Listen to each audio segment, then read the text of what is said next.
Abakulembeze b'amasomero ga Bridge International wano mu Uganda beesambaza ebize ebyogerwa ku masomero gaabwe agawerera ddala 63 okwetooloola eggwanga. Mu Julayi w'omwaka guno, minisitule y'ebyenjigiriza yavaayo okuyisa ekiragiro okuggala amasomero gano ku nsonga ez'ekuusa ku buyonjo, enzimba y'ebizimbe n'ensomesa y'abaana. Kino kyawaliriza abagakulira okwekubira omulanga mu kkooti okuwakanya ekyo era nga nnya omwezi guno kkooti yasalawo okuggala amasomero gano. Ssenkulu w'amasomero gano mu Uganda Andrew White atulaze layisinsi y'obuyonjo eyabaweebwa mu mwaka gwa 2015 ng'amasomero gano gaakaggulwa n'ategeeza nti tategeera lwaki ate minisitule evaayo okutegeeza ng'ebyobuyonjo mu masomero ge bwe bitatuukagana namutindo. Mu ngeri y'emu, White yayongedde n'akkaatiriza nti n'ebizimbe byabwe byakakasibwa era ne pulaani ne ziyisibwa nga n'ebyokusomeseza abaana mu bibiina kati bye balimu si kikulu wabula bye babasomesa bye bikulu. Our blueprints are certified by a Ugandan architect. Our structures are approved. They provide a conducive learning environment for pupils. But the focus of Bridge is on affordable education for our parents and the quality of that.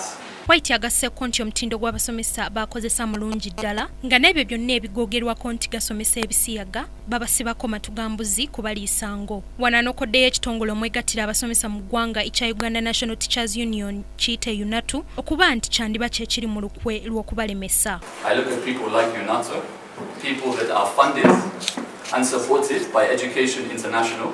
Tweo himself is a member of Education International.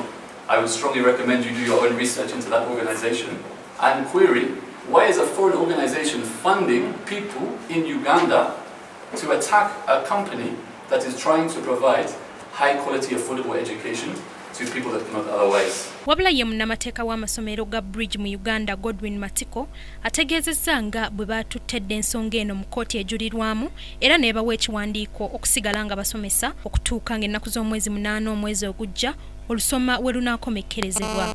Mu kaseera kano twafunye kye tuyita interim state of execution etukkiriza okuba nga amasomero gakola paka taamu eno ewedde